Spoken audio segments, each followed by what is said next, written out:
These aren't the droids you're looking for. These aren't the droids we're looking for.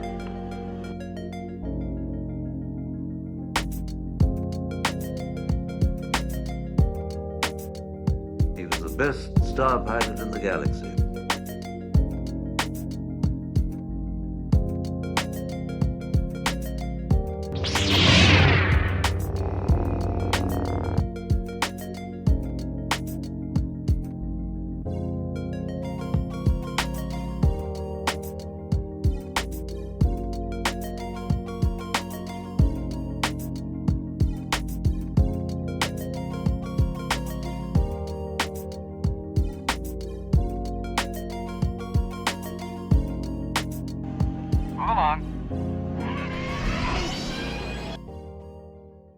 Hi friends, welcome back to my channel, 𝐬𝐭𝐚𝐲 ASMR. I'm sure by the title and the intro that I spent hours making, y'all can tell this is going to be a very different video from what I usually make. So it is no secret that I am a fangirl. I watch so many shows on Netflix, I've read too many series to count, and I have written so many fanfictions that I'm not even proud of. Don't go looking those up. So I'm not new to the fandom, right? However, I am new to Star Wars. So I am 19 years old, and believe it or not, up until last week, I had never seen a Star Wars film all the way through. Now, of course, I can't go through life, especially with professors and teachers who love the movies, without knowing all the plot twists and the huge secrets and reveals and character dynamics that make the series what it is. However, it didn't stop me from watching. So I decided I was gonna sit down, watch the first film, Star Wars: A New Hope, in its entirety, write my thoughts, and give you guys a review. So without further ado, let's get on into this video. So initially when I wanted to watch this, I realized it may have been more of a challenge than I thought. I thought there were only 6 films in this series, and that the rest of the new ones being released by Disney didn't really count. I was wrong. So I knew in release order there was A New Hope, The Empire Strikes Back, and Return of the Jedi. Then a few years later there was a prequel series released, which was The Phantom Menace, Attack of the Clones, Revenge of the Sith. And now there's a sequel series that's a sequel to the original trilogy released in the 70s.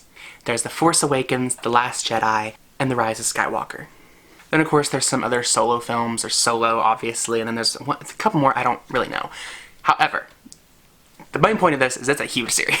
This is a really daunting task for me. I'm not a person who particularly likes watching films. I can't sit down for long periods of time. I don't know what it is, my nerves, and like I'm jittery constantly, so I can't sit in front of a screen and I feel like I'm wasting time for just sitting there watching a film. But I can sit here and edit for like 5 hours and not care about it.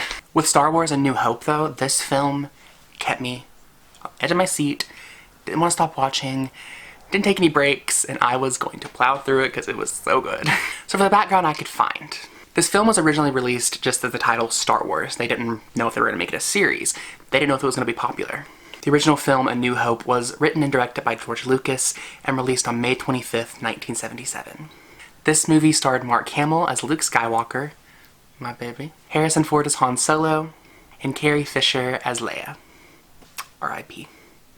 And while there are so many people who don't like this film or have never seen the film before last week, there is no denying this film has paved the way for sci-fi and a plethora of other genres within fantasy. So now on to my thoughts. I'm gonna break this down into sections with the story, special effects, some characters, and then my overall thoughts. I am going to tell you what I liked about it, and I am going to tell you what I didn't like about it. This isn't biased. Some things I didn't like, and I'm gonna admit it. So the first thing that really stuck out to me was I appreciated the backstory that was given in the opening credits. That's a very iconic scene, we all know that. If you haven't even seen the films, you know the rolling credits in the beginning that tells you a long, long time ago or what in the galaxy far, far away. And this was great because I had never seen any of the other films, obviously, and I wanted to know kind of the backstory for it. You know, the movie jumps right in, like headfirst into action, so you don't, if you didn't read that, you kind of don't know what's going on. I really like that multiple languages were being used. You know, when we're reading a book that's sci-fi or fantasy and there's other languages, they're written in English for the reader, obviously. However, in the film, it's a different language altogether. And it really felt like these creatures were different from humans. I mean, they are, obviously. God, I'm so stupid. It felt like I was watching a different creature that was right in front of me because of the language barrier. Of course, there were subtitles, so that was great, but I mean, even if I didn't have subtitles, I think I would have enjoyed it. So there will be a little bit of spoils, I forgot to tell you. My bad. I love the twist with the Millennium Falcon. Close to the end of the film, Darth Vader and his crew make sure a homing beacon is placed on the Millennium Falcon when Luke, Leia, Chewie, and Han escape, along with the droids. And it was a big twist for me. That was one thing that I hadn't had spoiled for me. And so it was really great. Probably my most favorite thing about the story overall, though, was that it was self-contained. So like I said before, this wasn't really anticipated to be a series. They didn't know if it was going to be a series. Didn't know if it would be popular. Sci-fi, you know? So had this not been made into a franchise of a dozen films, I think it still would have worked well by itself. It was open and shut. It was a great movie. And I think Lucas really intended that, George Lucas, and that was just writing at its best. There were a couple things I didn't like, though. I know it's 1977 when this film was put out, but the transitions seemed a little dated, even for 77.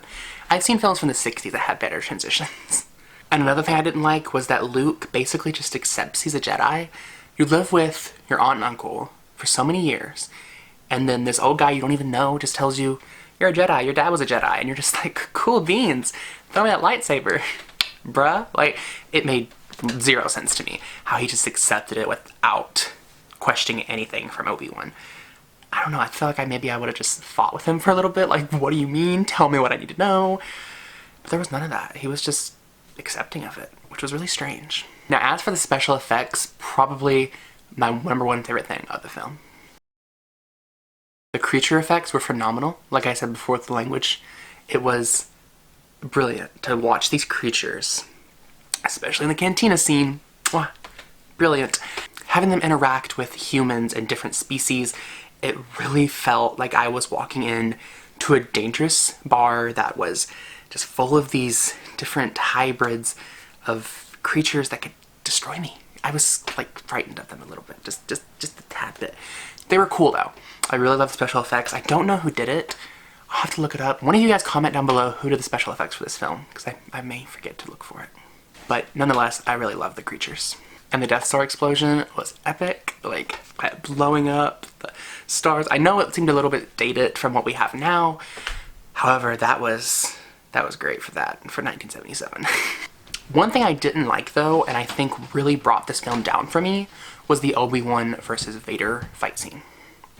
For the whole film, I was on the edge of my seat, especially with the crushing and the garbage compact. However, seeing Obi-Wan and Vader face down, you're just like, oh yeah, it's gonna be a fight. It's like, oh, to the death. And then it's lackluster. And when Obi-Wan is eventually killed, I didn't feel anything. I wanted to feel for this character. I wanted to feel for Luke. I just didn't. It was very boring to me, that part of it. I just wasn't feeling it. I think there could have been more emotion. I like the dialogue a little bit, you know, the student becomes the master. It's like only the master of evil, Darth, and then, yeah. Moving on. So as for characters, first and foremost, our leading role, Luke Skywalker. So I have notes written here, and the number one thing I have written is Mark Hamill is gorgeous. Look at those blue eyes. A swoon. E-boy who? Sorry, Node. I also really felt compassion and grief for Luke in his aunt and uncle's deaths. You know, I feel in only a short span of time in the film, you kind of get to know Luke and kind of adapt to having him there in front of you at all times, and to a point where, like, if there was any other characters besides him on screen, I was like, bring back my Luke. However, I really felt for him becoming an orphan. It was just really depressing. And the way they showed the bodies, oh my god, that was morbid. I also really love how inventive and creative Luke is in escaping and his plan, things like that. Especially with his plan with Han and Chewie when they got into the stormtrooper outfits. That was really neat. And I think I used to have a doll of Luke, actually, a little action figure. A friend gave it to me one time. I don't know if I still have it. I think I gave it away. But it was Luke without his helmet, and he had the stormtrooper outfit on. So the one thing I didn't like about Luke, however, he adapted, he changed, moving on with him. In the beginning of the film, he was very whiny, and he was like a teenager, I guess, but I don't like teenage attitude. We've all been there. I've been there. He just was really whiny and kind of a brat. He just, when he's buying R2 and C-3PO, it just wasn't, I wasn't connecting with him. I felt that maybe this was the character I was just gonna root to die. Wasn't that case at all. He grew on me, his character grew very rapidly, and he became a better person because of it, and I really enjoyed the fleshing out of this character. So on to Princess Leia, who at this point we don't know is a Skywalker. I think that's the next film, I'm not really sure. That's one of the spoilers I already know. So she is a straight savage, first of all, with her quips and her arguing and things like that. I love that. But she still, even with her attitude and her sarcasm, was able to play such emotion with her planet being destroyed. That broke my heart, all those people. And then she had to watch it. I mean, it's bad enough to just hear someone tell you that your planet's been destroyed, but to actually watch it explode before your eyes, that was too much. Way too much. I also really enjoyed the chemistry that Leia and Han had throughout the film.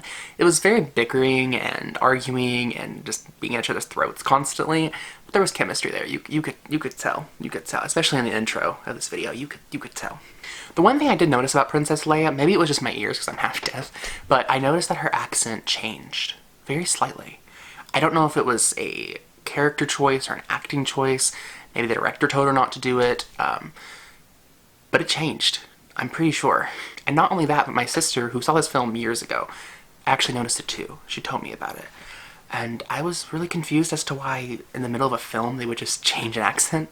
So Darth Vader. I don't like him. Surprise, surprise. I always heard that he was this huge ruler and he was ruthless, didn't care. But according to this film, he's a henchman of someone else. So, not as terrifying?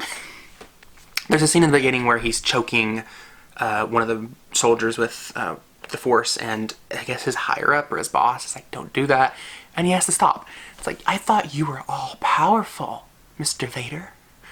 You're not. What do you know? As for Han Solo, I don't really have any character traits. Here's what I did right, though. Harrison Ford could fly me around in that spaceship any day. I'm just saying. It's true, though. So as for my final thoughts, was this my favorite film of all time? No. Will I be giving the others a chance and continuing the series? Absolutely. This film not only paved the way for the sci-fi genre, but many other genres within fiction that we know and love today. If it weren't for Luke and Han's battles upon the Death Star, we wouldn't have the characters we know and love today. We wouldn't have a Katniss Everdeen, a Tris Pryor, I did look that up, I don't like Divergent, or any other leading dystopian figures. It is because of Star Wars, I believe, that the world of fiction is what it is today. And for that, thank you, Mr. George Lucas. We should all be eternally grateful. So thank you guys so much for watching this review. I hope you liked it. I probably will be doing more in the future. This was the first film, many more to come. Maybe I'll do more of them. Let me know in the comments down below if you want to see that. There are some other series that I haven't watched before that I could do this with as well. Don't know yet. But yeah, overall it's a great film. I'm definitely going to be continuing it. Probably going to be one of my other favorite fandoms. I have R2 back here. Going to be getting some more collectibles. So that's it. Thank you so much for watching, and until next time, remember you're beautiful, you're wonderful, and you're loved. Bye!